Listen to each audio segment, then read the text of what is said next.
धाकड़ खबर, बेखौफसुमा बेबाक अंदाज।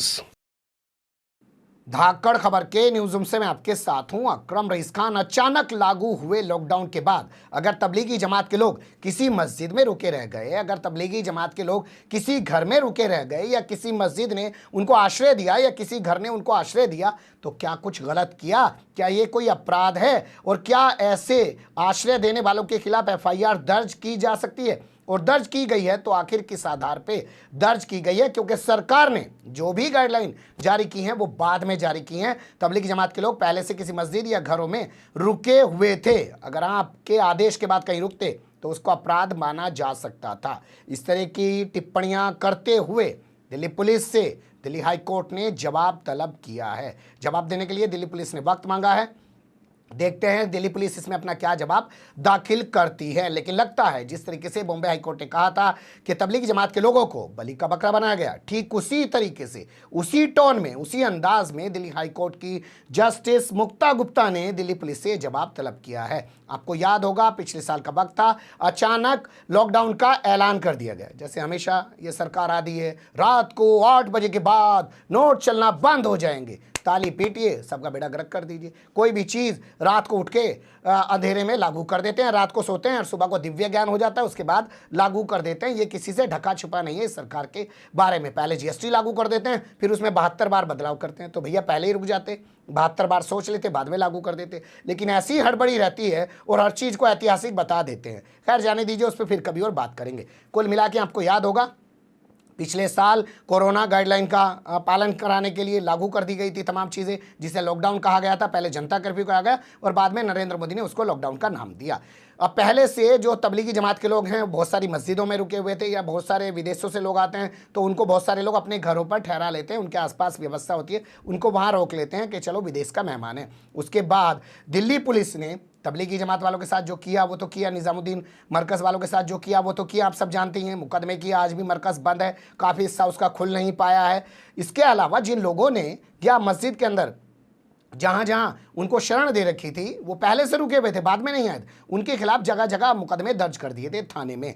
ऐसे ही बहुत सारे लोग इकट्ठे होकर हाईकोर्ट पहुँच गए हैं। उन्होंने हाईकोर्ट में एक पिटीशन दाखिल कर दिए। उन्होंने कहा साहब ये हमारे खिलाफ जो एफआईआर दर्ज की गई है, इस एफआईआर का कोई आधार नहीं बनता, इस एफआईआर को खारिज कर दिया जाए, रद्द कर दिया जाए, क्वैश कर दिया जाए। तो इसी एफआईआर को क्वैश कराने के लिए वो पहुंचे। इस पर दिल्ली हाई कोर्ट की जस्टिस मुक्ता गुप्ता ने दिल्ली पुलिस से जवाब तलब कर लिया और उन्होंने एक शानदार टिप्पणी की है। मैं चाहूँगा हमेशा अदालत के जो फैसले होते हैं ना, उसको नज़ीर के तौर पर अपने पास रखना सीखिए। वो कहती हैं कि मान लीजिए मध्य प्रदेश का कोई व्यक्ति है, उस वक्त यहाँ आया हुआ था, श्रद्धालु है, वो किसी मस्जिद में रुका, मंदिर में रुका, गुरुद्वारे में रुका, तब तक कोई रुकना अपराध तो था नहीं। आपने कोई ऐसा आदेश तो जारी कर नहीं रखा था कि कोई रुक नहीं सकता, और उसके बाद लॉकडाउन लागू हो गया तो वो एकदम कहाँ निकल पाता? भाई बाहर निकलने के तो सारे रास्ते बंद हो गए थे, तो वो कहाँ जाता?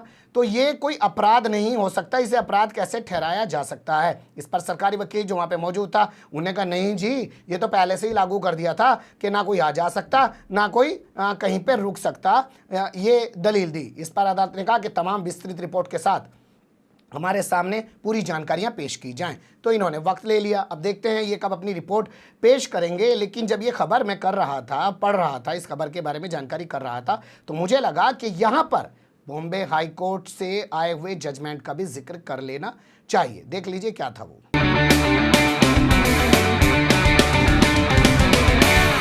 देखिए आपको याद होगा 2020 का वो वक्त था, अगस्त का महीना था। बॉम्बे हाई कोर्ट की औरंगाबाद बेंच, यानी कि बॉम्बे हाई कोर्ट की जो बेंच है वो औरंगाबाद में है, वहाँ पे जो जस्टिस हैं उन्होंने सुनवाई करते हुए कहा कि तबलीगी जमात के लोगों को बलि का बकरा बनाया गया है। उन पर आरोप लगाया जा रहा है कि उन्होंने कोरोना फैलाया है। हालांकि उनकी वजह से कोरोना फैलने के कोई प्रमाण नहीं मिले हैं। ये कहते हुए जितनी भी जांच एजेंसियां थी उनको जमकर फटकार लगाई है। साथ ही मीडिया को कहा कि प्रिंट मीडिया हो चाहे इलेक्ट्रॉनिक मीडिया हो, इन दोनों ने इनके खिलाफ एक नफरत का माहौल बनाने की ज़बरदस्त कोशिश की है, बनाया है।